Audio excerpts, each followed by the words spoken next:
Joining me now is Milton Friedman. He is one of the most influential economists and public intellectuals of our time, a champion of the free market economy. His research into monetary and price theory has changed the way we think about issues like inflation, unemployment, the money supply. He was awarded the Nobel Prize for Economics in 1976, served as an economic advisor to Barry Goldwater and Presidents Nixon and Reagan.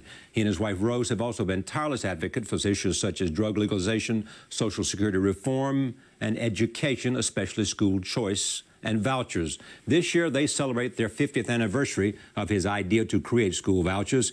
He is currently a senior research fellow at the Hoover Institution and professor emeritus at the University of Chicago. It is an honor to have him back on this program because he is a very young 93. Welcome. Glad to be here. It's great to see you. I want to look ahead first, and then we'll look back for the rest of this program. Tell me how you see today the American economy, where there's been some growth beyond expectation, and how it fits within the global economy with the dollar gaining more than people expected it to, the euro doing worse, the rise of China. Give us a sense of how we look at this. Well, the United States is at the peak of its performance in its history. There has never been a time in the United States when we've had the state of prosperity, its level and its spread, that we've had in the last 10 or 15 years. There's never been a 15-year period in which there has been as little fluctuation in prices, in inflation. Inflation has stayed around 2 or 3% or less for the last 15 years. It's unprecedented. And you give great credit to Alan Greenspan for that? I certainly do. I think monetary policy is primarily responsible for it. Are you surprised that the economy has done as well as it has when we're having a record trade deficit, the current accounts deficit, and record fiscal deficits? Not at all, because neither of those necessarily impedes our progress. First of all, the trade deficit is not it's not a deficit in another sense. It's a capital surplus. You look at the so-called trade deficit, and on the books, the U.S. is a borrower. We owe money to the rest of the world. But that's because the books are kept in a misleading way. If you look not at the capital, not at the balance sheet, but at the income account, and ask how much income are we getting from foreign-owned assets, from assets that we own abroad, right, and how much do we have to pay people who own assets here? It turns out that the outflow of funds from to foreigners is exactly equal, or I say exactly, roughly equal to the inflow. Although on the books, the value of our assets, of the assets that we own abroad, is less than the value of the assets that they own here on the books. It yields as high an income.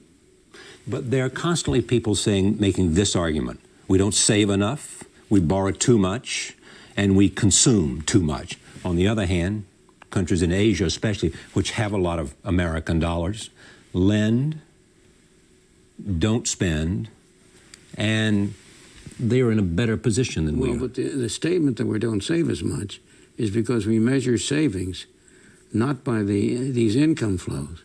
We don't value our assets appropriately. Our foreign-owned assets are worth more than they are valued on the books because they are yielding a higher return. They are risky assets, and that's why. The thing the United States has, it's a one place in the world where people around the world can go for security, for political security. Nobody who invests his money in the United States is afraid that it's going to be taken away from him by the government except through legal taxes and so on. So they want our debt because they think the American economy is more stable politically and economically than any other. They want no-risk money. Let's say you're a Chinese entrepreneur, and you've got you've been one of those lucky people who have built up a lot of money. Do you want to keep it all in China? Don't you think you want to have a little no-risk fund in the United States? So then I think we are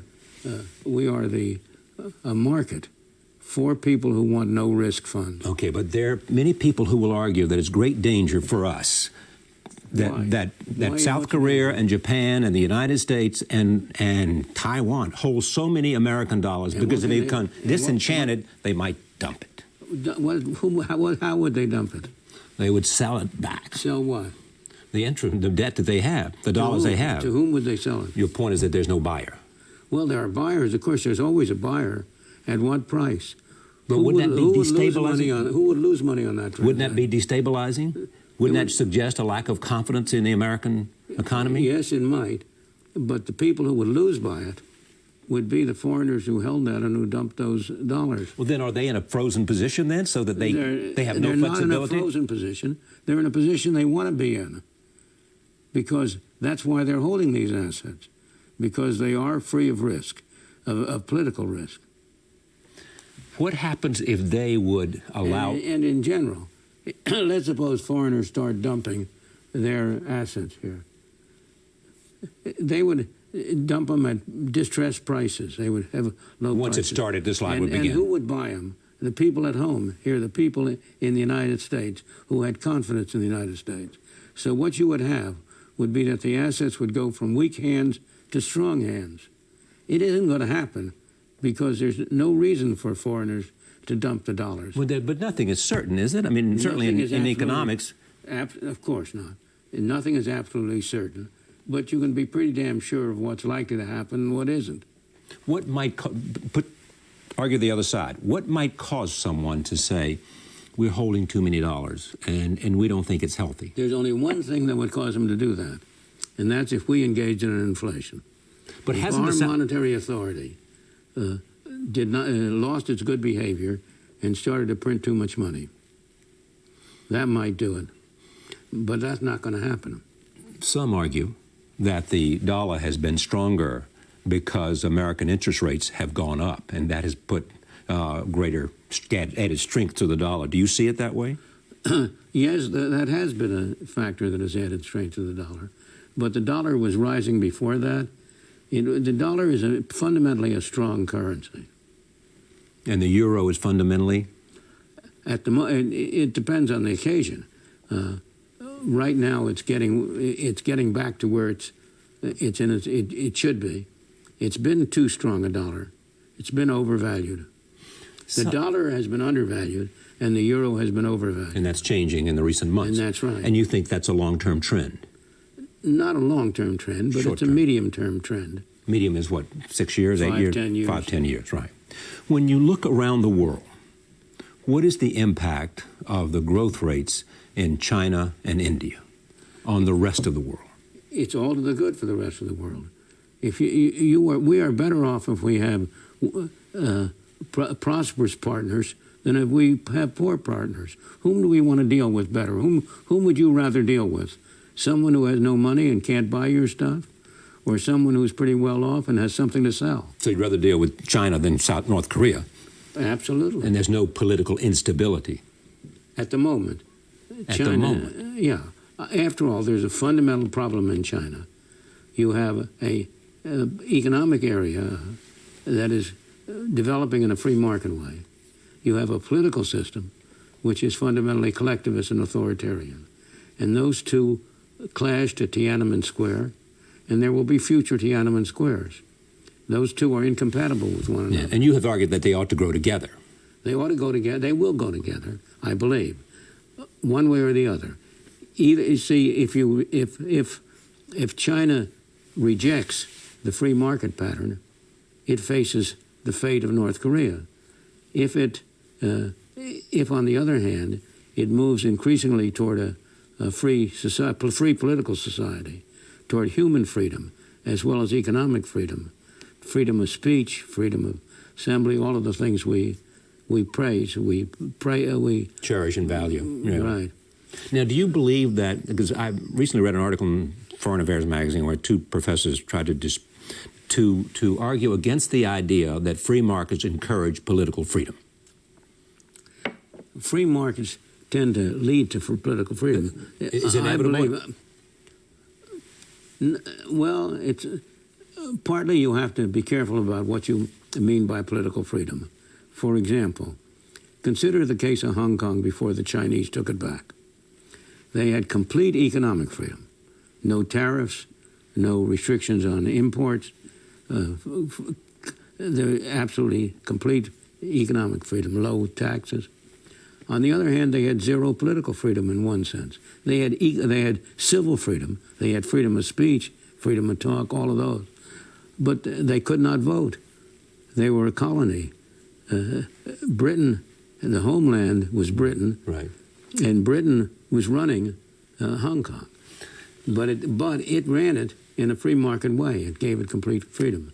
The result of that was that Hong Kong ended up with both economic freedom and civil freedom, but no political freedom. Is there going to be a race between between China and India, and one is more likely to dominate the other because of the institutions of government? I don't see any race between them, but I think that they will. Competition, then. I know. I don't. China has been much more effective in promoting free markets so far than India has. And China has had great results. They've had 10 years of 10% per year economic growth.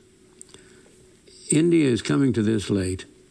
And India, it's an interesting case because it has political freedom. Democracy. But it does not have economic freedom. Meaning what?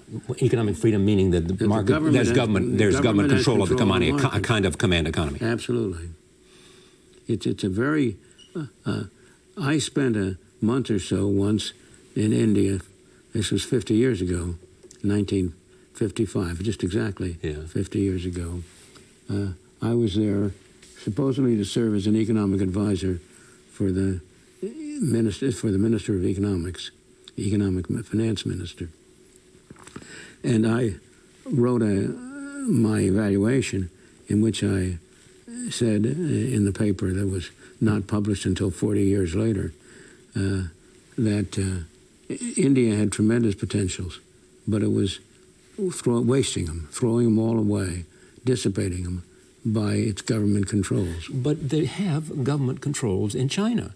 I mean, CNOOC, the oil company that was trying to take over Unicol, as you know, was 70% owned by the government. I know, but 70% ownership of the thing, nonetheless, they do not have the kind of economic controls that they had in India at that time. But they don't have price controls, they don't have wage controls, they don't have controls on what they can produce or not produce, and it's not complete economic freedom by any manner of means. And the government-owned segment of the productive apparatus has been going down very sharply. Take the example of Japan.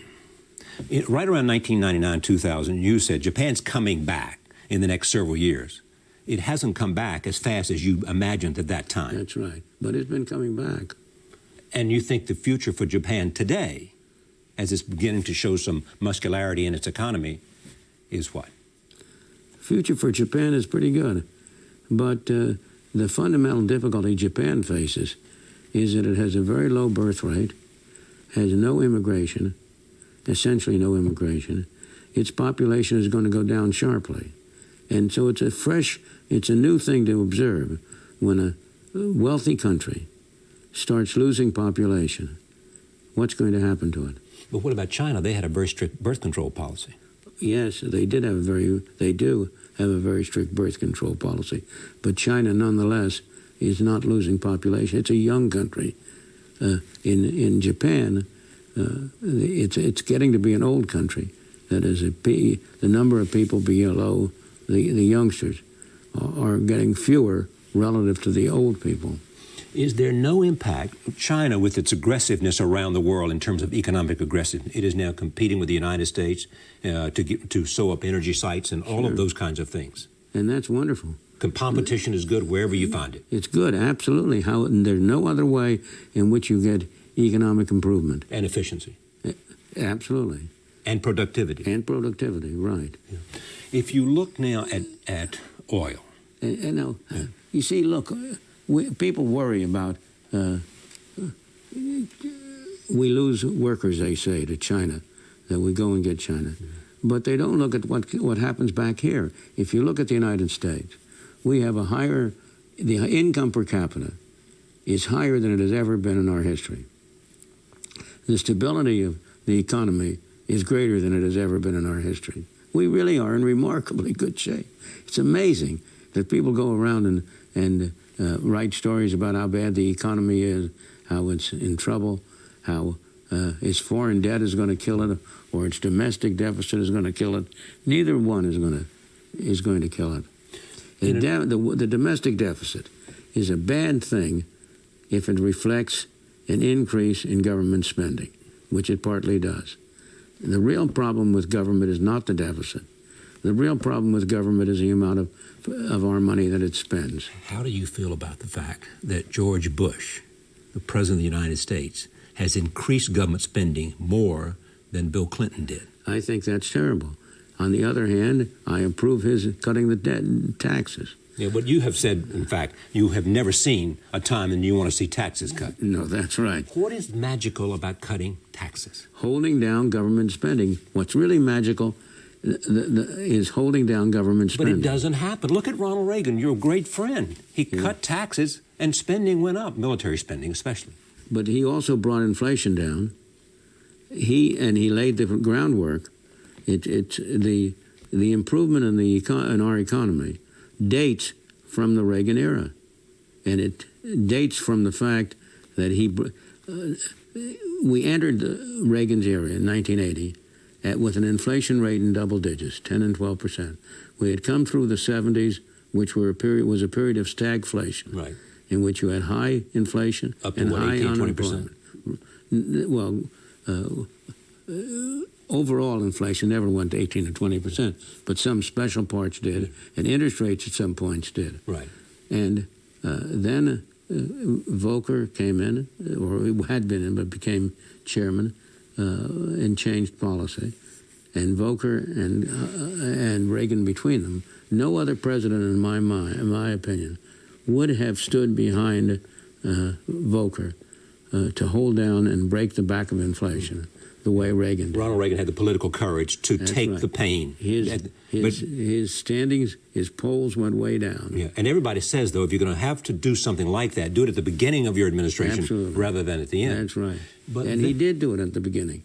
And by the time 83 and 2 or 3 came along, you set the stage for the really remarkable 20 years that have followed. Why did you once say that the worst mistake Ronald Reagan ever made was selecting George Bush as his vice presidential running mate?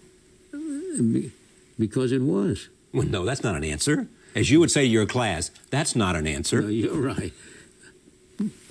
Because at the time, this is 1980, and remember we're talking about the first George Bush, not the current one.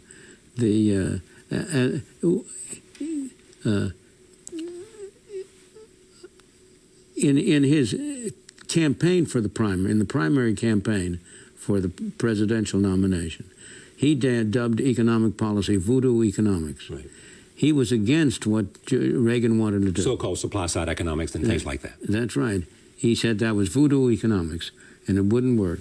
And if we come to his administration, when he became president, he promised, he said, read my lips. But he ended up raising taxes. But some will say that raising taxes is what contributed to the economic gains made during the Clinton administration, the 8 years of the Clinton administration. On the contrary, those gains came in spite of having raised the taxes, not because of having raised the taxes. You think Alan Greenspan, as I said, was the greatest Federal Reserve chairman ever? Ever, that's right. The Federal Reserve was started in 1914, 1913, and there's been no chairman since who's had anything like as good an outcome. Because he was a believer in the impact of monetary policy, and because he carefully calibrated interest rates and used monetary policy to keep a lid on inflation. Absolutely, because he took the containing inflation as the chief task of the Fed. He didn't let him... See, the Fed got into trouble every time in the past. And the Fed has done... let me put it this way. In the first 75 years of its history, the Fed, on the average, was a major negative feature in the economy. We never would have had the Great Depression if there hadn't been a Fed. Since then, since 1982 or 3, the Fed has been a beneficiary for the economy. So that I had very seldom had anything good to say about the Fed before the 1980s. But since Alan Greenspan took over, I've had very little but good to say about it. And what do you think of his successor?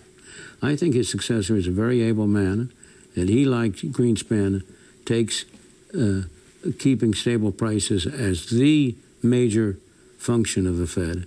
And I have a good deal of confidence that he will continue in Alan Greenspan's path. And what is his most important challenge? To do just that, to make sure that they keep a lid on inflation? Because it's rising in America. Well, we have been having a little rising. It's a good. You can make a good argument that the Fed overdid easy money a little, that they kept the fund rate down at 1% a little too long, and it's a natural tendency that you overdo things. You almost never go right along like this. You go up, you go too far. Well, is it hard to calibrate it as well as you might want to? Very hard to. And that's his genius. That was Greenspan's genius, and that's the kind of genius that Bernanke has to have. I think that he'll have his successor, Ben Bernanke, will have the same effect. Well, he's a big fan of yours too. Well, we'll forgive him for that. All right. I can't blame him for that. I don't hold that against him.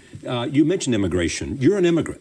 Yeah, my parents were an immigrant. Yeah, you were born in 1912. They came here. They came here from. Well, they came here from what was Hungary when they came here. Yeah. But it was Hungary then. It was later Czechoslovakia. It is now the Ukraine.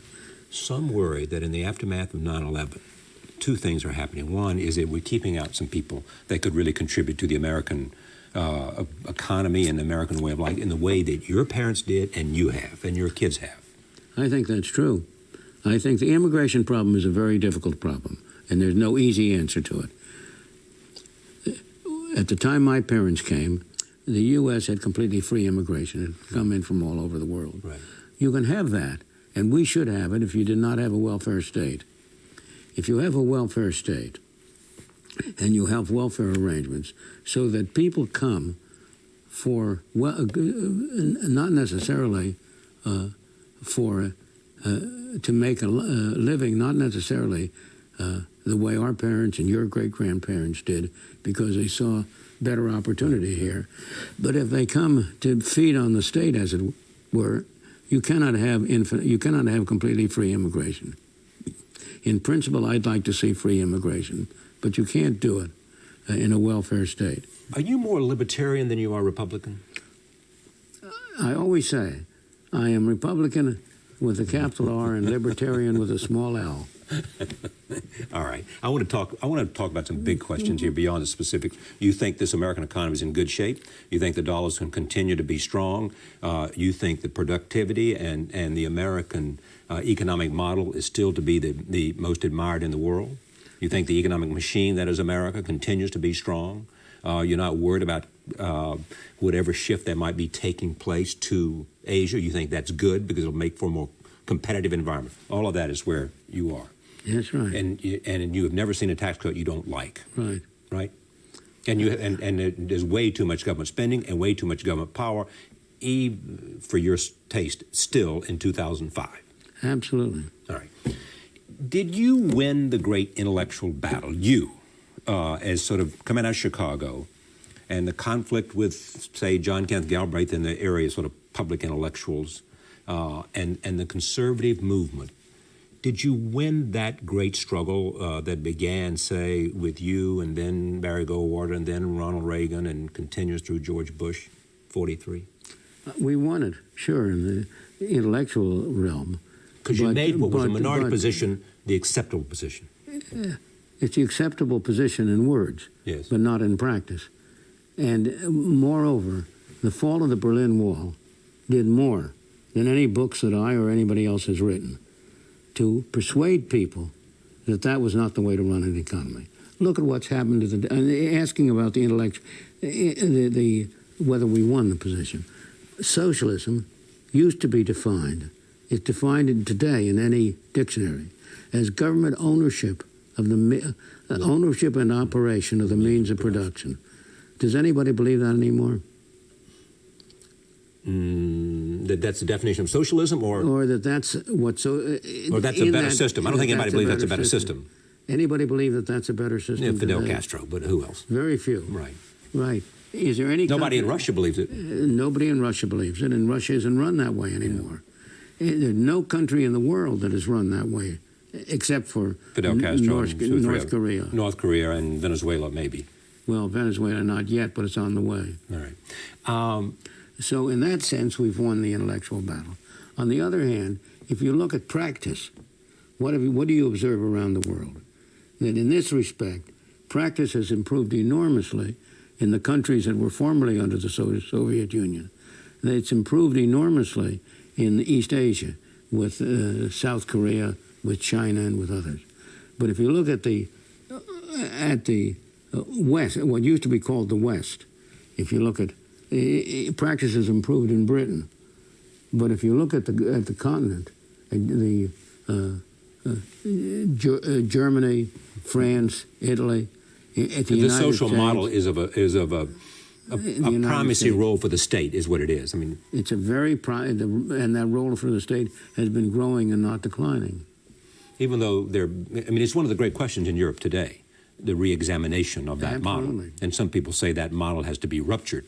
People like Nicolas Sarkozy, who's running for the presidency in France. Yeah. If you look at the situation in the United States, government spending in the United States as a fraction of income was about 10 to 12% before World War II for a century, right. 2 centuries, other than during wars.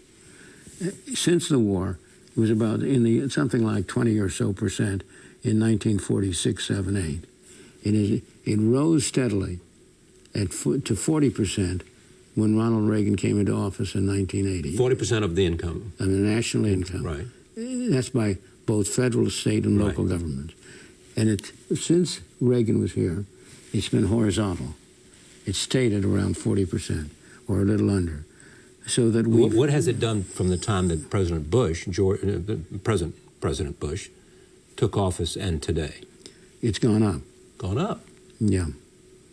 Boy, this can't make you happy. No, it doesn't. That's what you were citing as extra spending. But taken as a whole, that period. They would argue 9/11. They would argue natural disasters. And they would in terms of practice, we've not so much won the battle as stopped the deterioration. But we haven't yet licked it. We haven't yet started bringing it down. Where we want to go, where we would like to go, where the people of the United States would be best off, would be if we can cut government spending down from 40% of national income to something more like 15% of national income. Does the country have the political will to do that? No. That's why I'm saying, and I'm trying to answer your question of whether we've won that battle. And I'm saying, on one level, yes, but in terms of practice, no. But there has been this change in mindset, so to speak. There's been a big change in mindset. That nobody wants a collectivist, as you would argue. That's right. Now, did you consider Britain before Margaret Thatcher a socialist country? I mean, that would be Winston Churchill. That would be a lot of other people who were... Winston Churchill was certainly not. Okay. But he wasn't. He was kicked out. Prime Minister. Well, yeah, but he came back. Well, came back, but very briefly. Yeah. And Britain moved increasingly in a socialist direction. And it, in particular, was putting into effect the ownership and operation of the means of production. It nationalized the steel industry. It nationalized the railroads and so on. Margaret Thatcher denationalized them and turned them back. And they've been much more successful denationalized. And Tony Blair came in and supported many of her economic policies. Oh, Blair is Thatcherite in policy. Blairite in talk. So he acts conservative and talks liberal, right, so to speak. The role of government, is the world freer today? The world is unquestionably freer. Nobody can deny that. So when the Berlin Wall came down, when the Soviet Union collapsed, by definition, the world became freer. The world couldn't become anything other than freer. People in Poland and Lithuania and the Czech Republic and Slovakia, Hungary, every one of those, in every country that was formerly under the Soviet Union. Maybe there are some exceptions in those along the border. But the irony is that a lot of those former communists are now parts of these new governments that are non-communist. Of course. Because after all, the communist ability will tend to rise in any kind of a society. And able people will tend to play an important role. And many of those people were able. In this economy, in this country, I'm moving back to economics for a second, we still have farm price supports. That has been something that has been disgraceful to you forever. Absolutely. But we now have a trade negotiator trying to do something about it. Well, I'll tell you. But he's got a Congress to deal with. There's been most recently supposedly a success in the Central American Trade Agreement. I was asked some time ago if I would write CAFTA. CAFTA. I would ask some time ago if I would write a letter in support of it. So before I did that, I thought I ought to look at the treaty. And so, fortunately, today with internet, it's very easy to do that. I brought up the treaty. I discovered it's 1,000 pages long, right. And every page has exceptions to free trade. It's not a free trade. And you could give a one-line definition of what free trade is. Free trade is you can the absence of any restrictions on trade. Right. You can buy from whomever you want at whatever price is mutually agreeable to you. You can sell to whomever you want, whether he's in this country or some other country, at whatever price is mutually agreeable to you. I want to talk about 3 or 4 ideas other than that, which that's one of the places you have not prevailed We have certainly in changing the mind about price supports of the world, and America and the world. About price supports? No, I mean farm supports. Farm price support. Farm price support. We have certainly not prevailed. Privatization of Social Security, something you've been arguing since Barry Goldwater was running for president. That's right. You haven't succeeded in that. That's right. It doesn't look like it's going to succeed in this administration either. You're illustrating what I say.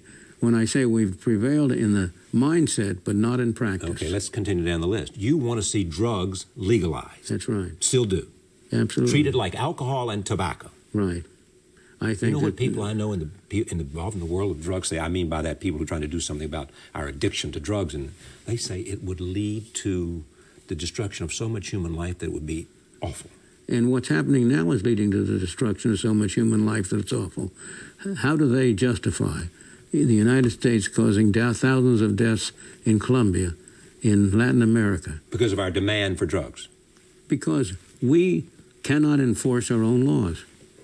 We have laws against the consumption of drugs, and we can't enforce them. And as long as we don't enforce them, there's going to be an inflow of drugs, and most of it is going to get through. And in the process of doing it, we go to Colombia and kill fields, right. Destroy the livelihood of thousands of people. In this country, look at the number of people who are in jail. It seems to me it's disgraceful. See, if you legalize it, you wouldn't have people going to prison. You'd have much more closer ability to deal with it as a medical issue.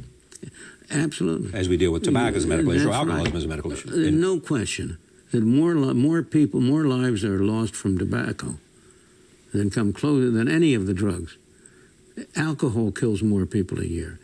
If there's a good case for prohibiting the use of what are now called illegal drugs, there's a better case for prohibiting the use of alcohol and tobacco. Let me talk about that. You were in favor of all kinds of deregulation.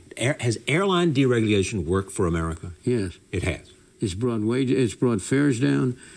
Look, much of the deregulation is best for the low-income people and not for the high-income people.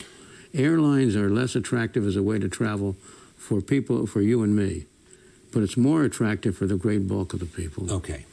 You also were in favor of eliminating progressive taxation. Yeah. A kind of flat tax. Absolutely. You're still in favor of that? Absolutely. That would be better, even though some say the more you make, the more you ought to pay. Well, you would. Under a flat tax, you pay more. Because 18% of $1 million is more than 18% of 500,000. It certainly is, right. And they don't take account of the fact that it's progressive in name only, that in fact there are so many loopholes in the law, so many ways of getting around it, that very high-income people pay less, a smaller portion of their income than low-income people do. Let me go to what many people consider your important contribution and I assume this is part of why you won the Nobel Prize, you were the recipient of the Nobel Prize, is because you argued and persuasively that monetary policy was central to the economy, to a successful, efficient economy. And you argued something, I remember something called the quantity theory of monetary policy. In fact, you used to have a license plate that said what? I still do. You still do. All right. What is it? It's MV equals P. MV, which is a formula for that. Money times velocity equals price times output. Exactly. All right. But is that the central contribution you have made to economic thought? Well, I have a little. That is part of it. I don't like to judge my own. I like to leave that to other people. This is from the new federal chairman, said before he was appointed, Ben Bernanke. Friedman's monetary framework has been so influential that in its broad outlines it has nearly become identical with modern monetary theory. That says it right there. Yeah, I think that's a correct statement. And that is the principal contribution. That's a contribution that probably has the most practical effect. But you see, when you talk about a contribution to economic theory, the things I've done in the field of consumption, the theory of consumption, right. Things I've done about choices under uncertainty. There are various technical things I've done in economics that, from the point of view of economic theory, are probably more important. You've argued that consumption theory is more important. You think it's the most important thing you've done. No, not that it's the most important. That is scientifically the best thing I've done. Okay. Let me talk about people. I want you to assess people. I mean, someone once said to me, well, if you're 93, you got nothing to worry about. I've got a hell of a lot to worry about. Yeah, but not at that. I want to mention names and tell me what you think. Tell me what their value is, why you, sum them up. Ronald Reagan. He was a great man, no question, because he was a man of principle, and he stuck by his principles and lived by his principles. And he was, as a person, of course, he was a charming person. Everybody who knew him loved him. Nobody who could tell stories the way he could tell them. How important is he to the success of, quote, the conservative movement in America in the last 25 years of the previous century? He's tremendously important. I think he and Margaret Thatcher between them have been the most influential proponents of free markets and free enterprise in the last century. In the last century, the most. Where is Barry Goldwater? Well, Barry Goldwater was an original. Barry Goldwater, like Ronald Reagan, was a person of principle, who was willing to stick to principles and not... it was a tragedy that JFK got assassinated, because if it had been Goldwater versus JFK, John F. Kennedy, right. They were good friends. Right. They liked one another. Right. It would have been a good-spirited thing. It would not have been a mean, nasty kind of an election, as it actually was with Johnson. And who do you think would have won? I think Kennedy would have won. Yeah. But it would have been a much closer thing. But, Goldwater almost pulled out of the race after Kennedy was assassinated. I know he did. But I think he was a great man. Richard Nixon. One of the smartest people I've ever met. There's no doubt that if you were to judge the presidents by pure IQ, I think Nixon would come at the top. Not very much above Reagan. Reagan had a very high IQ too. He was much maligned by the people who thought he was a movie actor, couldn't be very smart. But Nixon, however, did not have the was not as principled as he. I used to say that our principles were his prejudices. Your principles were his prejudices. That if nothing was at stake, he would go do that. But it only took a low price, a low reward in terms of politics, for him to willing to go above his principles. You never forgave him for wage and price controls? No, I never did. I mean, you thought it was just a sellout of the highest order. Well, the last time I saw him was not long after wage and price controls, and that was the last time I saw him. Right after that. Right after that. Jimmy Carter. Well, I never had any contact with Jimmy Carter. I have no competence to judge that. You admire his post-presidency? Some parts of it. The house building, yes. Yeah, the habitat. The habitat. All right. Bill Clinton, President Clinton, who presided over 8 years of economic success. Yes, he did. And dramatically reduced the deficit. Yes. Left a surplus. Yes, that's right. That's a good thing? Yeah. Well, let's see what the reason behind it was. The reason behind it was you had a Democrat as a president, and you had Republicans in command at least of at least one house, and then of both houses, right, during his regime, and so you had gridlock, and that's why you had such good fiscal performance. Because there wasn't that much spending. Yeah, because they couldn't agree. See, the best thing to hold down spending is to have a Democratic president and a Republican Congress. I saw someone last night, and I said, I'm going out to see you and George Shultz, and they said, you lucky man. That's what they said to me. Because you two are viewed as men of integrity, and people disagree or agree with your ideas. But you have been strong in your beliefs and have an engaging personality. The one thing that it seems to me you have cared passionately about, and I don't know where it stands, but tell me why you're so committed to vouchers and changing public education. Well,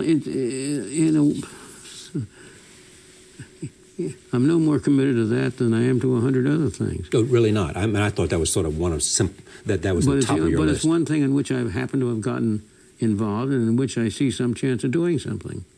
Now, but I think it's a very important issue because I think the U.S. is suffering greatly from the defects of its educational system.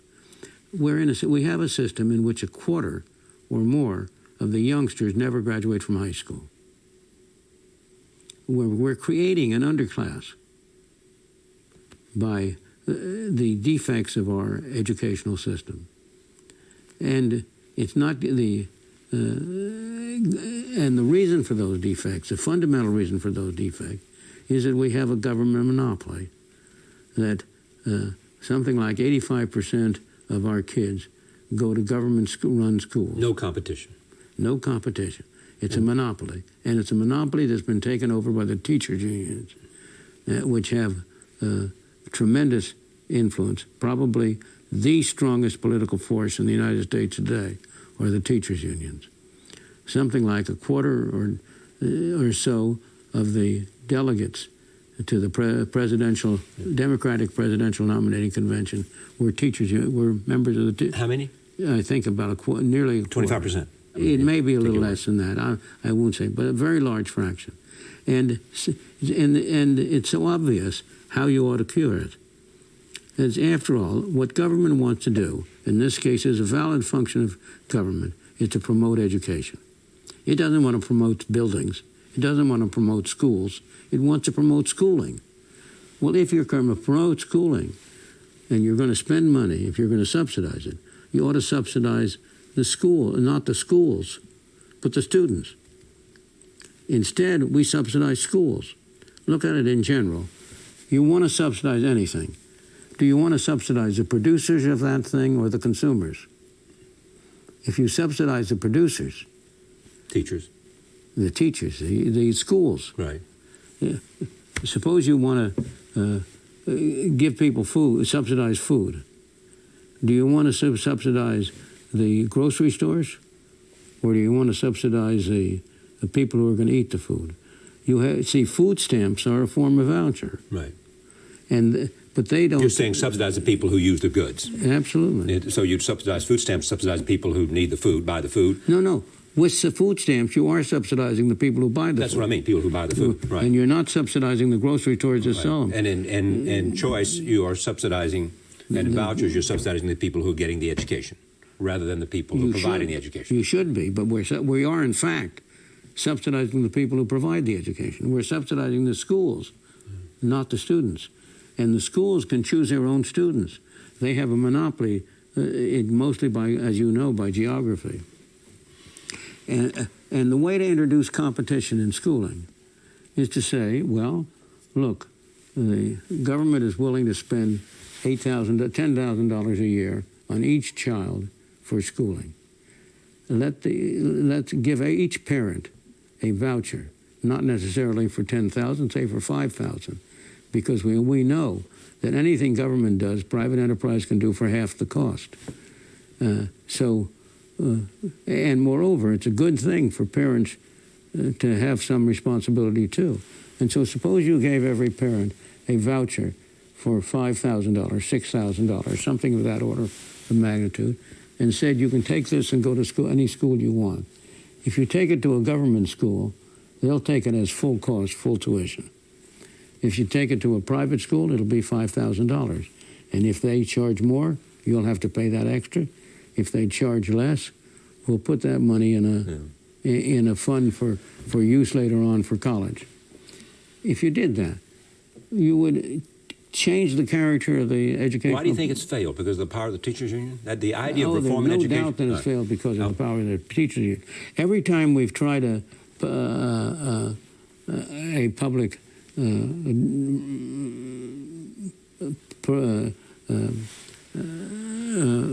vote on this thing, a public poll. Right.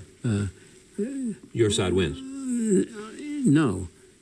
9 months after the real election, before the election, our side wins. Right.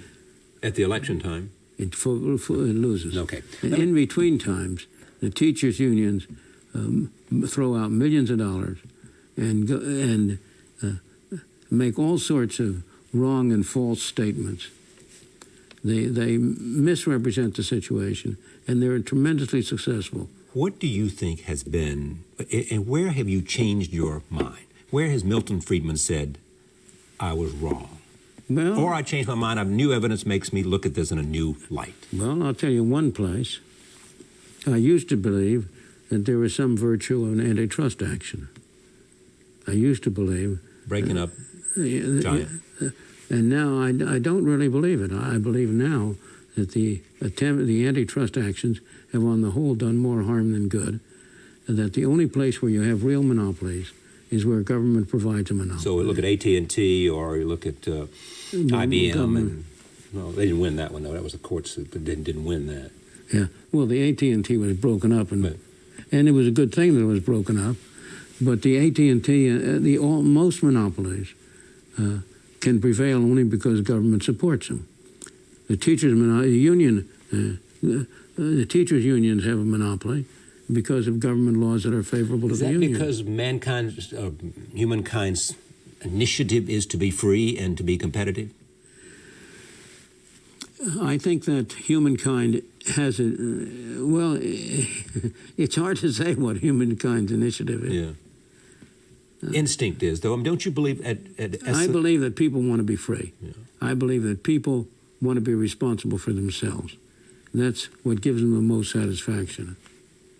That they don't like to be controlled by other people. Of course, they also like gifts. They also like to be given things. They like to have free lunches. And there are no free lunches. What do you want your legacy to be? Well, I guess I want my legacy to be twofold. On the one hand, I regard my life as a technical economist, as a professional economist, as different from my life as a public intellectual. Those are two very different aspects. And I want them to be judged separately.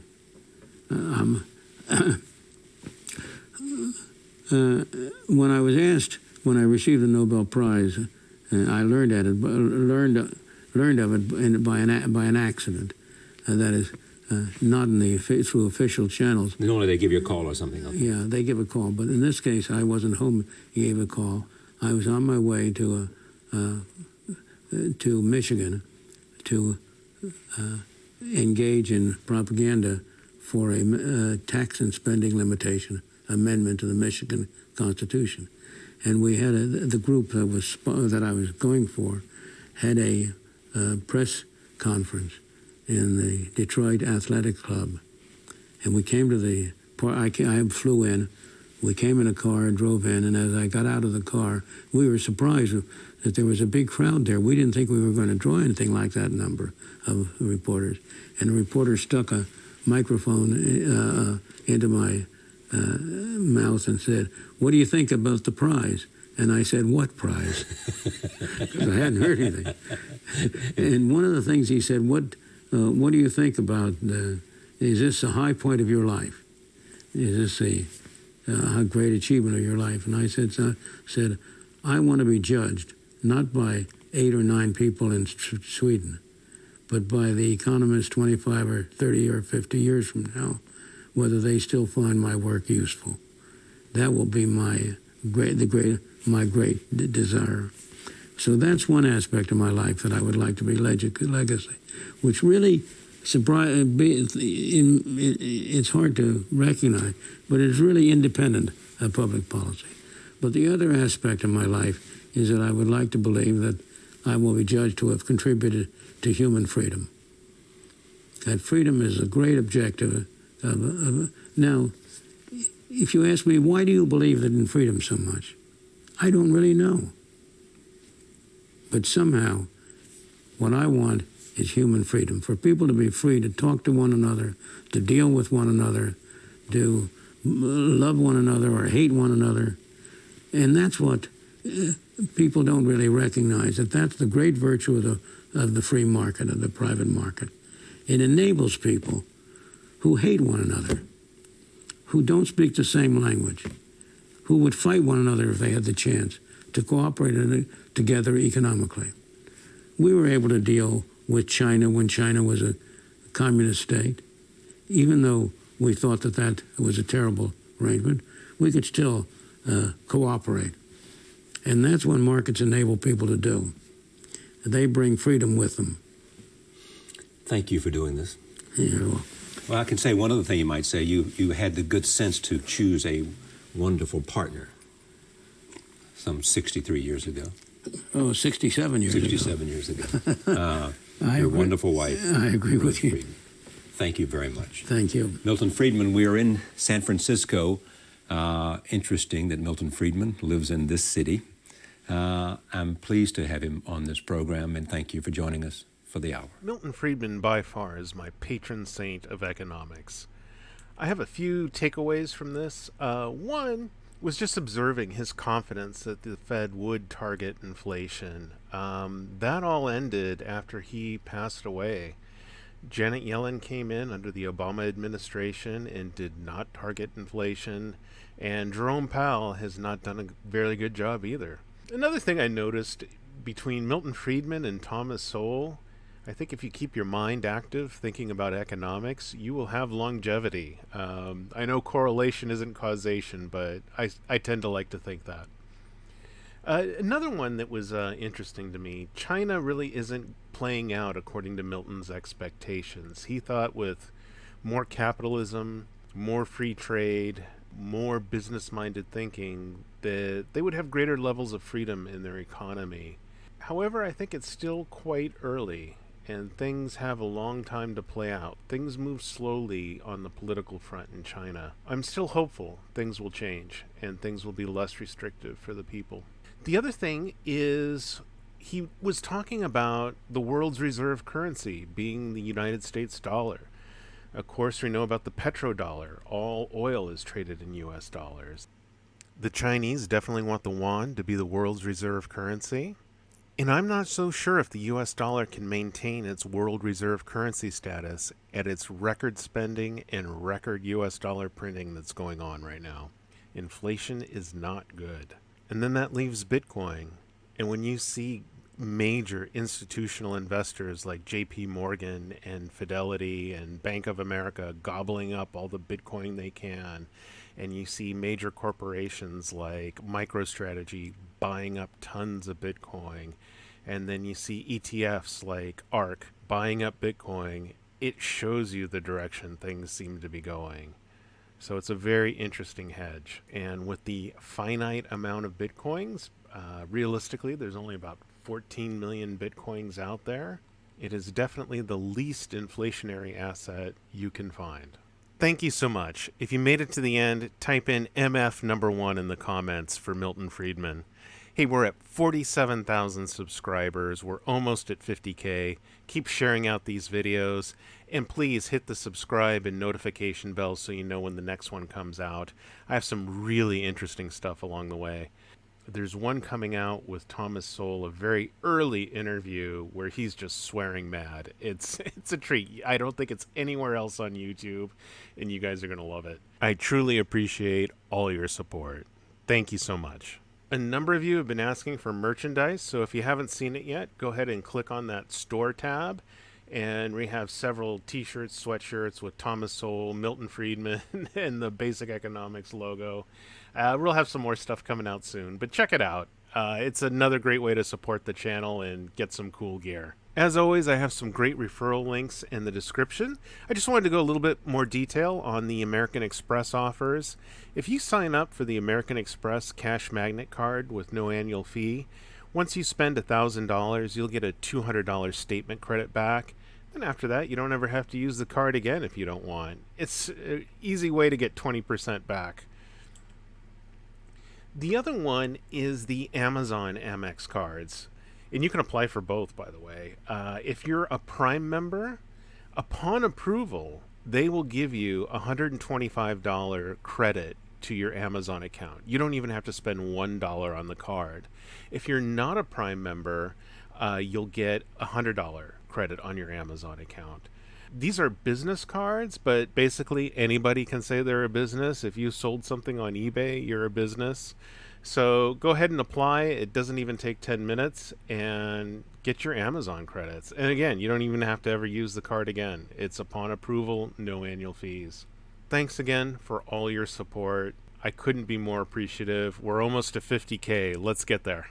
If you haven't already, please check out and install the Brave browser. It is the best for speed, compatibility, and privacy. If you're using it already, go ahead and hit that triangle up in the corner, and it's a great way to show your support for this channel. You can also earn basic attention tokens when you use Brave, which you can convert to Bitcoin, US dollars, whatever you want. It's a great way for you to earn the ad revenue instead of the other guys.